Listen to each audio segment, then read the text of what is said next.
कहां माहौल बन रहा है, कहां किसका माहौल बिगड़ रहा है, किसका गेम बन रहा है, किसका गेम खराब हो रहा है, इसकी पूरी ट्रैकिंग होगी हर सुपर ट्यूसडे को। अप्रैल आते आते पूरा चुनाव बदल रहा है और चुनाव बदलने का काम इस वक्त अगर कोई एक नेता कर रहा है तो वो है अरविंद केजरीवाल। केजरीवाल जेल में है लेकिन वही नैरेटिव क्रिएट कर रहे हैं। केजरीवाल की पार्टी के दो नेता आतिशी और सौरभ भारद्वाज कह रहे हैं कि अब उनको भी गिरफ्तार किया जा सकता है। आतिशी ने आज कहा कि उन्हें बीजेपी में शामिल होने का ऑफर दिया गया। बीजेपी ने पूछा नाम बताओ वरना मुकदमा करेंगे। केजरीवाल की गिरफ्तारी के बाद नई प्लेयर एक्टिव हो गई हैं और वो हैं अरविंद केजरीवाल की पत्नी सुनीता केजरीवाल, जिनके साथ आपको खबर दे दूं आम आदमी पार्टी के विधायकों की इस वक्त भी मीटिंग चल रही है। यानी सुनीता केजरीवाल अब खुलकर पॉलिटिकल एक्टिविटी में आ गई हैं। इस मीटिंग में क्या नतीजा निकलेगा थोड़ी देर में साफ हो जाएगा। सवाल है कि इन सबका दिल्ली के चुनावी माहौल पर क्या असर पड़ रहा है, दिल्ली की 7 सीटों पर क्या होने जा रहा है। आप भी यही जानना चाहते हैं। अरविंद केजरीवाल के गिरफ्तार होने के बाद उन्हें कोई सिंपैथी मिली क्या, कोई सहानुभूति मिली क्या? कल एक रात अरविंद केजरीवाल ने तिहाड़ जेल में बिताई है, उसका क्या असर पड़ रहा है? आज का ओपिनियन पोल, इसीलिए हम दिल्ली से ही शुरू करने जा रहे हैं। जी आज ओपिनियन पोल का दिन है। आज पूरे दिन आप इंडिया टीवी पर दिल्ली से शुरू होकर उत्तर प्रदेश तक देश की सभी 550 सीटों का ओपिनियन पोल देखेंगे। ये तब सबसे ताजा सर्वे देखेंगे जो अरविंद केजरीवाल की गिरफ्तारी के बाद किया गया है। क्या दिल्ली में अरविंद केजरीवाल इस बार एक भी सीट जीत पा रहे हैं? दिल्ली की जनता के मन में उनकी गिरफ्तारी को लेकर बीजेपी के लिए गुस्सा है या अरविंद केजरीवाल के ऊपर कहीं ना कहीं भ्रष्टाचार के आरोप चिपक गए हैं? इस सवाल का जवाब आपको आज के इस सुपर ट्यूसडे के इस सुपर ओपिनियन पोल में मिलने जा रहा है। जल्दी से एक रिकैप। कल अरविंद केजरीवाल की पहली रात बीती है दिल्ली की तिहाड़ जेल में। दिल्ली का मुख्यमंत्री तिहाड़ जेल के अंदर बंद है। इससे पहले 10 दिन तक 11 दिन तक ईडी की कस्टडी में था।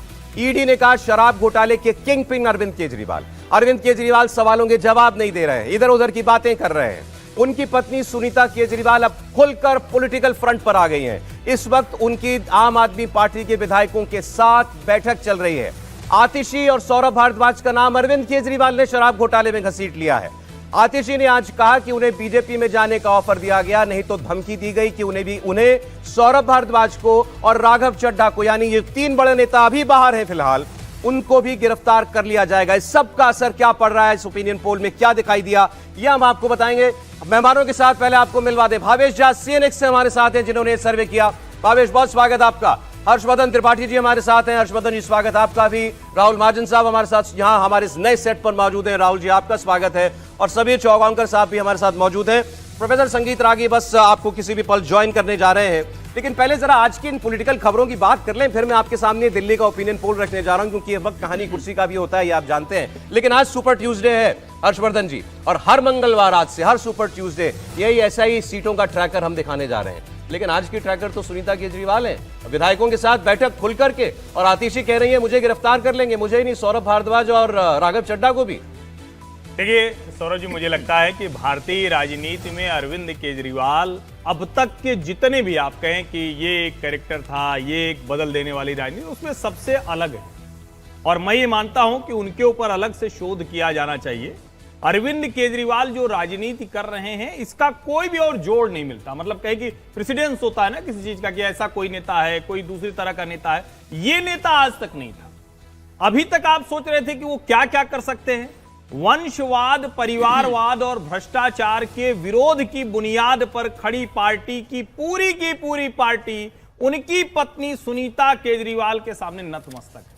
और हम राष्ट्रीय टेलीविजन पर यह चर्चा कर रहे हैं कि देश का विमर्श दिल्ली की 7 लोकसभा सीटों वाले जो आम आदमी पार्टी जिसमें 0 सीटें उसके पास हैं, हाँ। वो बदलने जा रही है क्या, तो बड़ी बात है। इसीलिए मैं कह रहा हूं शोध का विषय है। अब दूसरी जो बड़ी बात, जब आतिशी मार्लेना ने कल शाम 6 बजे के आसपास कहा कि हम कल धमाका कर देंगे, तो सबको लगा भाई क्या धमाका होगा, तो ये तो सबको पता था कि सबको भाजपा कह रही कि हमारे में आ जाओ। अच्छा, भाजपा जिस तरह से ले रही लोगों को उसमें बहुत आश्चर्य नहीं होता है, क्योंकि वो तो किसी को भी राह चलते ले लेती है कि भाई आ जाओ, तुम भी आ जाओ, दाग भी लगा है तो छूट जाएगा, सब कुछ हो जाएगा। लेकिन आतिशी जब ये कहती हैं और उसमें बिना किसी संदर्भ के, कोई वजह नहीं, बेचारा वो अभी मतलब मैं चूंकि बीमारी में है इसलिए बेचारा कह रहा हूं, राघव चड्ढा वो बेचारे अभी अपनी आंख का इलाज करा रहे हैं। ना लेकिन वो लोग पूछ रहे हैं कितना लंबा इलाज भाई। नहीं, मान लीजिए लंबा हो गया, थोड़ा राहत लेनी है, थोड़ा अस्पताल में रुकना है, यहां दिल्ली से बैठ के लंदन मार दिया। इतना बड़ा निशाना, इतना तगड़ा निशाना तो मुझे राजनीति में नहीं दिख रहा है। आतिशी मारलेना ने जो कल किया है, अब फिर से हम ये मान सकते हैं नए सिरे से। आपने उस दिन बताया था, भास्कर ने शायद बताया था कि नंबर 2 तो वो हो गई। अब मुझे लगता है कल की प्रेस कॉन्फ्रेंस के बाद बिना किसी बहस के स्वीकारना चाहिए कि दिल्ली में अरविंद केजरीवाल के जो जिसको हम कहते हैं नंबर 2 वो आतिशी मारलेना है। ठीक है, लेकिन भैया भरोसा तो घरवाली से ज्यादा किसी पर नहीं होता। और वो इस वक्त बैठक कर रही है विधायकों के साथ। रागी जी पहुंच गए स्टूडियो में। रागी जी, सुनीता केजरीवाल की विधायकों के साथ बैठक, पॉलिटिकल इनिंग शुरू। हाँ, मुझे लगता है कि ये तो होना ही था। एक फिल्म है ना, उसका कैप्शन ही है, प्यार तो होना ही, प्यार तो होना ही था। तो अरविंद केजरीवाल को किसी पर विश्वास नहीं हुआ।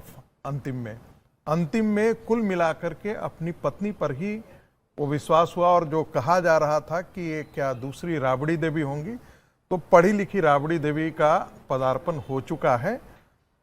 जो दूसरी बात जो कल से मुझे ध्यान में आ रहा है कि आखिर अरविंद केजरीवाल ने जो बात चार्जशीट में रखी हुई थी, उसको कल एएसजी ने क्यों कोर्ट में ये बात कही? कहीं ऐसा तो नहीं? देखिए, अरविंद केजरीवाल बहुत शातिर प्लेयर हैं, ये हमको मान के चलिए। और जो एक प्रोफेशनल सातिराना अंदाज है, कहीं उससे ज्यादा वो सातिर हैं, बड़ा पढ़े लिखे आदमी हैं। ईडी ने अपने चार्जशीट में कहा है कि शराब घोटाले का किंगपिन जो है वो ये है। कहीं ऐसा तो नहीं कि अरविंद केजरीवाल आतिशी का और सौरभ भारद्वाज का नाम लेकर के वो पूरे जांच की दिशा को ही भटकाना चाहते हो? और ईडी जो है वो अपना फोकस जो है वो किंगपिन पर रखे हुए है। और इसीलिए अभी तक, क्योंकि हो सकता था यदि ईडी का ऐसा नहीं होता तो ईडी जो है वो आतिशी को भी समन भेजती। मैं ऐसा इसलिए कह रहा हूं कि विजय नायर उनके कैंपेन मैनेजर भी था, और विजय नायर को इनफैक्ट इंट्रोड्यूस करने वाला कोई और नहीं था। जो कहा जा रहा था कि से उनको मनीष सिसोदिया ने नहीं, विजय नायर को इंट्रोड्यूस आम आदमी की पार्टी में बेसिकली आतिशी मारलेना ने ही किया था। इसलिए मैं ऐसा कह रहा हूं कि उनको ईडी का समन पहले मिलना चाहिए था। अच्छा, लेकिन ईडी ने इसको समन नहीं किया। आज लेकिन ओपिनियन पोल का दिन है, जिसे हम कह रहे हैं सुपर ट्यूसडे। 4 जून भी सुपर ट्यूसडे है। हर हफ्ते हर सुपर ट्यूसडे को, हर मंगलवार को आप यूं ही हमारा ये लाइव ट्रैकर देखेंगे सीटों का। लेकिन आज बात जरा हम दिल्ली की पहले कर रहे हैं। दिल्ली की 7 सीटों में से एक भी नहीं मिली अरविंद केजरीवाल को, कांग्रेस को, पिछले 2 चुनावों में। लेकिन इस बार दिल्ली की कहानी पलटी है भाई। अलायंस भी हो गया है, अलायंस के साथ साथ केजरीवाल जेल भी पहुंच गए। तो आपका अनुमान क्या कह रहा है? मेरे पास तो है नंबर, आपको लग रहा है दिल्ली में कुछ कहानी बदल रही है? देखिए, मुझे लगता है कि थोड़ा टफ फाइट है। एक तो इसलिए नहीं कि क्योंकि बीजेपी कोई कमजोरी से चुनाव लड़ रही है। बीजेपी के चुनाव जो है वो प्रधानमंत्री नरेंद्र मोदी के नाम पे होगा, जो अपने आप में जो है उनके नाम पे बहुत सारा वोट पड़ता है। वो बहुत ही माना जाता है कि सबसे ज्यादा पॉपुलर प्राइम मिनिस्टर हैं। ये भी कहा जाता है कि वो देश को सही दिशा में ले जा रहे हैं। तो इससे ये लगता है कि उनके नाम पे वोट पड़ेगा तो पहले ही बीजेपी एडवांटेज में रहेगी। लेकिन दूसरी तरफ जब आप ये देखें कि आप और कांग्रेस एक तरफ हैं, तो ऐसे में मुकाबला सीधा सीधा होगा। जो पहले त्रिकोणीय मुकाबला होता था, इस बार सीधा जो है मुकाबला वो जो अलायंस है उसके और बीजेपी के भीतर होगा। और बीजेपी ने शायद इसीलिए बीजेपी ने बहुत सारे यहां पर अपने कैंडिडेट से एक को छोड़ के बाकी सब कैंडिडेट। केजरीवाल के जेल जाने का कोई असर होगा या मुझे लगता है कि असर रहेगा। असर रहेगा, बिल्कुल। सीटों पर फाइट होगी, बिल्कुल होगी। निकल भी सकती है गठबंधन की सीट, बिल्कुल निकल